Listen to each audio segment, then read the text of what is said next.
Well, good afternoon, friends. Sam here. As I sort of promised towards the end of my last recommended reading video, I'm here to talk about a little bit of Victorian history, particularly, but not exclusively, Victorian occultist history. Now, a lot of this will overlap my previous discussion of ceremonial magic, and I'll try not to repeat myself too much. I'm really much more interested in the social and cultural byways of Victorian history and history in general. Not so much interested in who was the kings and queens and who were the rulers and all that kind of things, but more the cultural ferment, the interesting stuff that was happening on the fringes, which later came in to influence the larger culture as a whole. So, that being said, I'm going to start off with Utopian communities, which were a big feature of the period from the 1840s to roughly the turn of the 20th century in the United States in particular. I'll start with probably the best known of all of the Utopian communities, the Oneida community. This book, Oneida, From Free Love Utopia to the Well-Set Table, written by Ellen Wayland-Smith, 2016, published by Picador. Smith is a descendant of the founder of the Oneida community, which was a very successful community based on group marriage. That was started in the 1830s and kept going for about another 35 years or so, until its members decided that there was too much pressure from the outside world and their leadership was getting old, and so they moved towards monogamy and went from being a communist Christian utopian community to becoming a joint stock company which produced cutlery. They produced a high-end silverware that was very popular, and the community and the company persisted for almost 100 years. They eventually dissolved the company in the early 2000s, 2006. Very interesting community.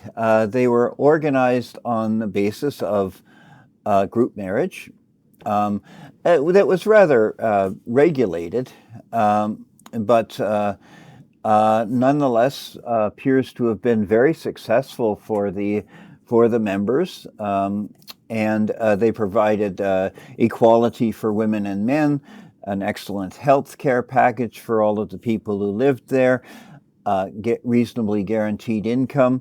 They ended up, and this was part of what's so interesting, and because the community lasted for so long, Wayland-Smith talks about how they came to have a number of employees who were not members of the community, and how they transformed themselves into a somewhat enlightened capitalist enterprise after being founded as a Christian utopian communist community.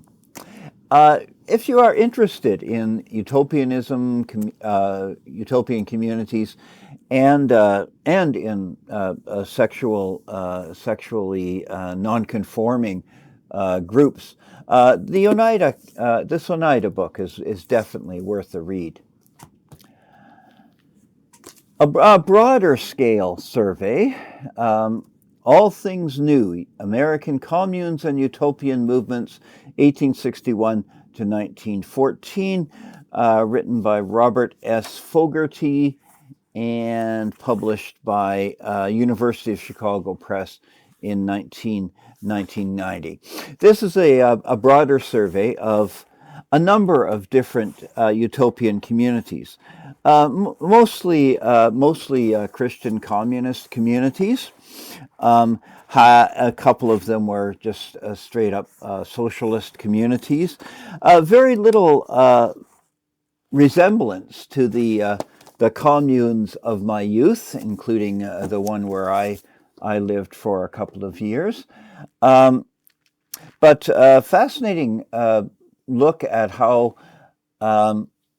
people tried to find workable alternatives to the nuclear family and capitalist culture in America over this lengthy period of time, from the 1860s to 1914. Well written, well researched, definitely worth a read, again, to people who are interested in communalism. And now on to something else. Modern American Spiritualism by Emma Hardinge. This is a cheap reprint from Kessinger Publishing.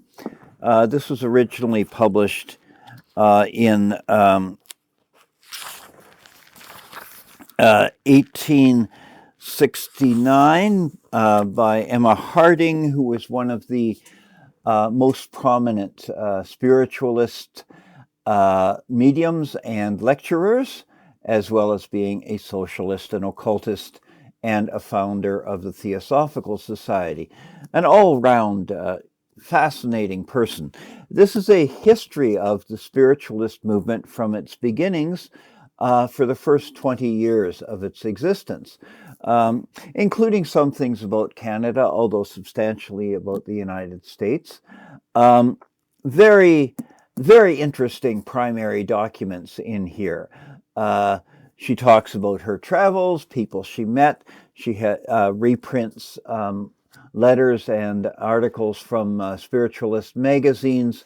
It is a treasure trove of information for people interested in that aspect of American history.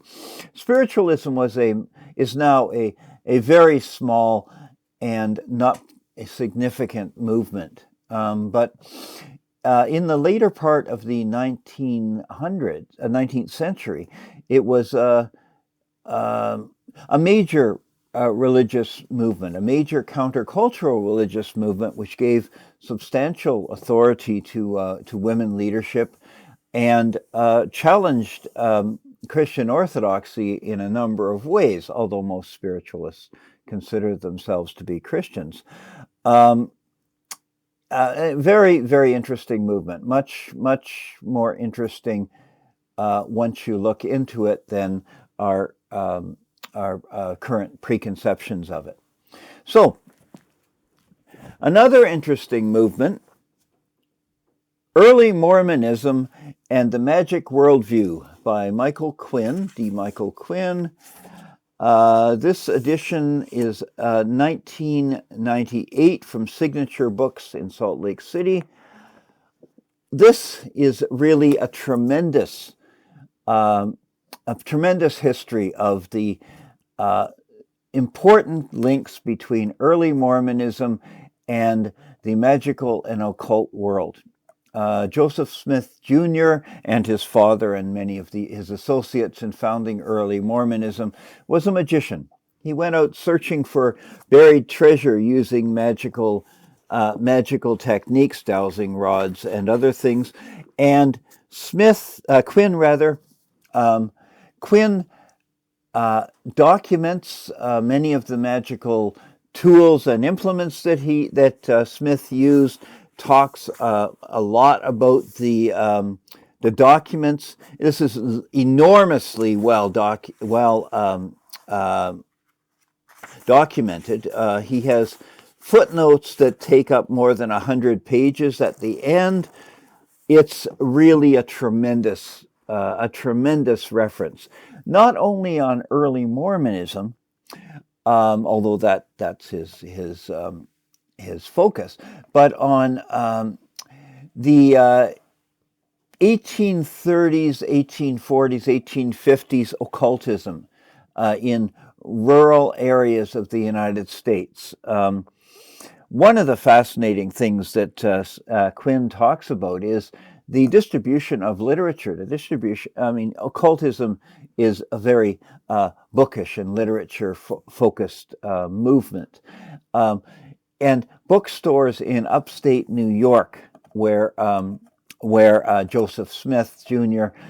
Found the tablets on which the Book of Mormon was inscribed during a treasure hunt, had bookstores that sold grimoires, that sold magical textbooks, and they were sold. He gives lists of some of the books that were sold in these bookstores in small town upstate New York, as well as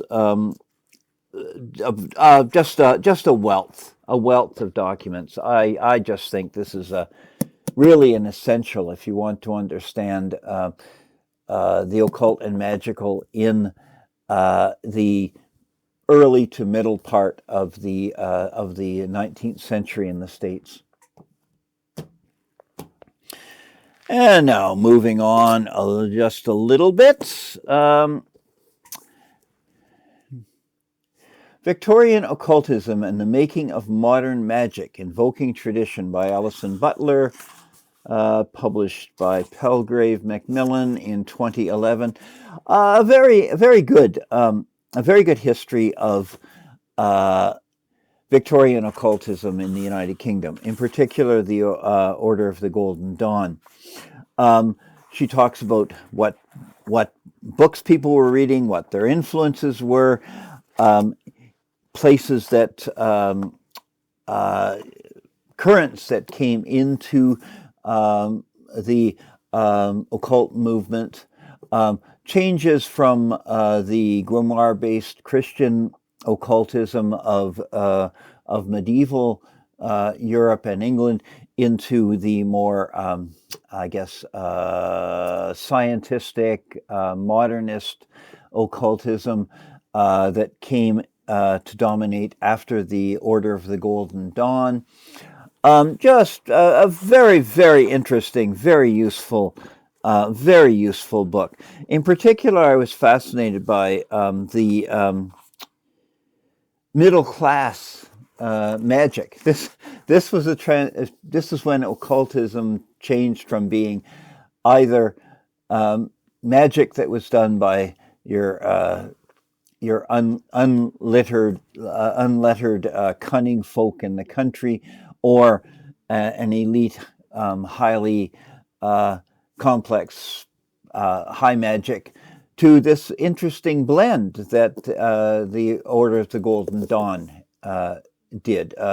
These folks obviously had enough money and time to buy the books, make the tools, and perform lengthy and complex rituals, but interesting social transformation that occurred. Good book. Very, very good book. Divine Feminine, Theosophy and Feminism in England by Joy Dixon, Johns Hopkins University Press in 2001. This is one of my very favorite books in the area.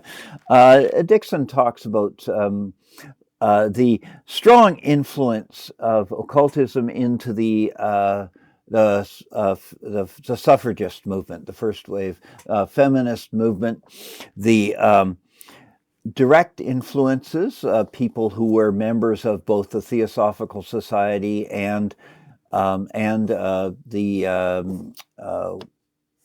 major suffrage movement organizations, the wisdom of the East, and how the focus on female empowerment in organizations led by women, such as the Theosophical Society, and it's just a heck of a good book. Really interesting, very well documented. Gave me a whole different perspective on Victorian culture in England and in the feminist and suffrage movements there. I will have to credit Joy Dixon with as being one of the major reasons why I became a Victorian era historian. Okay, The Birth of Modernism. Ezra Pound, T.S. Eliot, W.B. Yeats, and the Occult. Leon Surette. McGill, Queen's University Press, 1993. This was a book that took me a little while to dive into, but boy, is it ever good. Again, he's talking about how modernism was effectively saturated with occult ideas. The modernist movement that emerged around the turn of the last century with prominent and fascinating artists like Yeats, Eliot, Ezra Pound, and the group of seven a little later, all being strongly influenced by occultism. And so he talks about occult influences directly into particularly the great poem, The Wasteland, which was edited by Pound, authored by Eliot. Yeats's strong occult leanings are extremely well known, but the Eliot's influences from the esoteric interpretation of the Arthur saga and others are less well known. What a good book! A bit of a slog if you're not really interested in the literature and artistic movements of modernism. You might find it a little bit chewy. Definitely worth the read, though. Definitely. And here's one that's even more specialized. I hate to say it: The Occult in Modernist Art, Literature, and Cinema, edited by Tessel M. Bauduin and Henrik Johnson, published by Palgrave in 2018.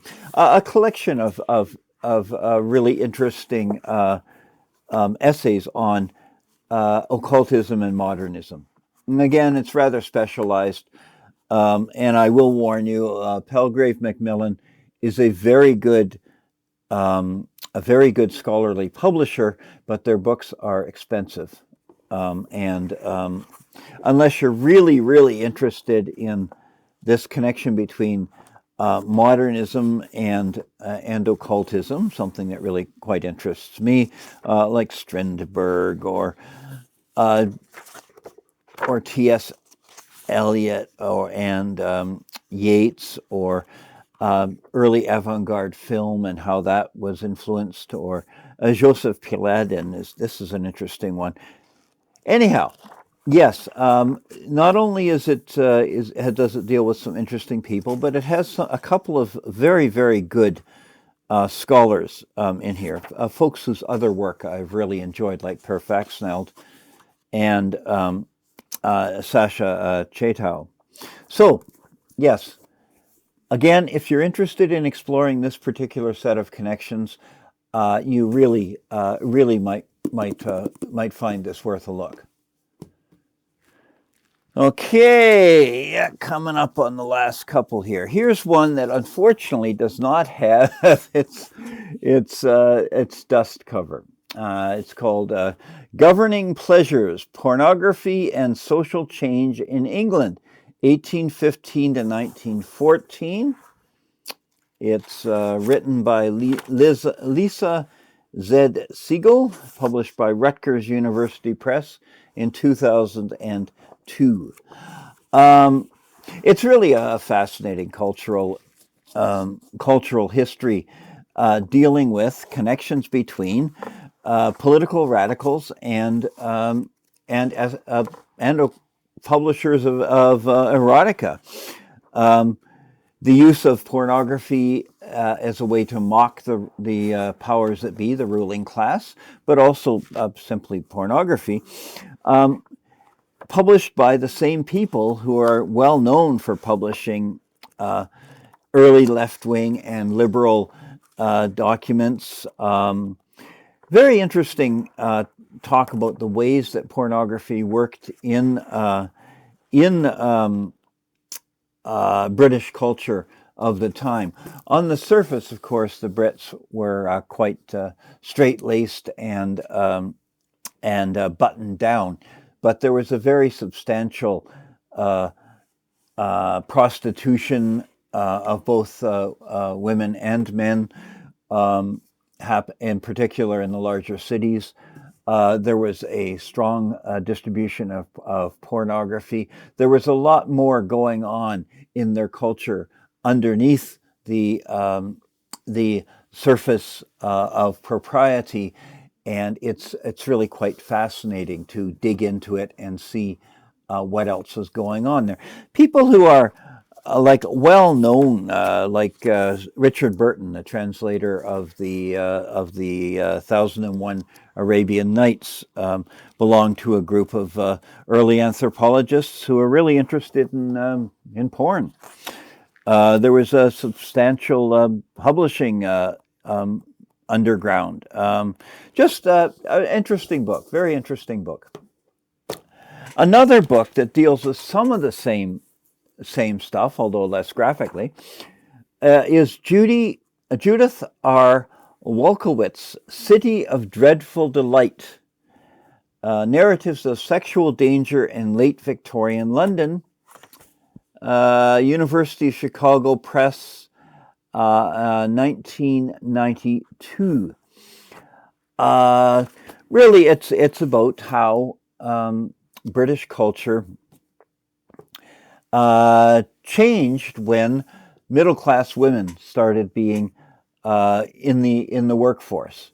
When with the push for women's equality that became increasingly prominent towards the later part of the Victorian period, how society adjusted, both backlash with a moral panic around prostitution, a moral whipped up by the newly established tabloid press, a moral panic around homosexuality.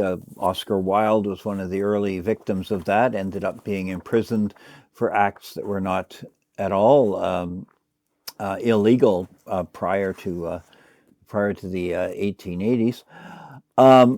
The spread of spiritualism, which was largely dominated by women mediums,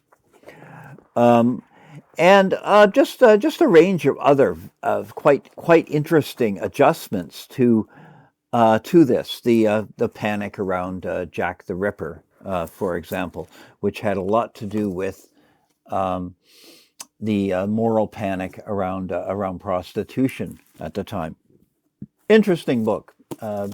Yes. Let's see. I've got two more here. Satanic feminism. I mentioned this in my an earlier book list, but I just can't help but bring it back. Satanic feminism, Lucifer as the liberator of women in 19th century culture by Perfax Neld.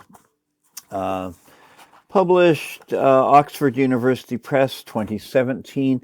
This is really one of the very best books in my library, and I've got 2,000 odd books here.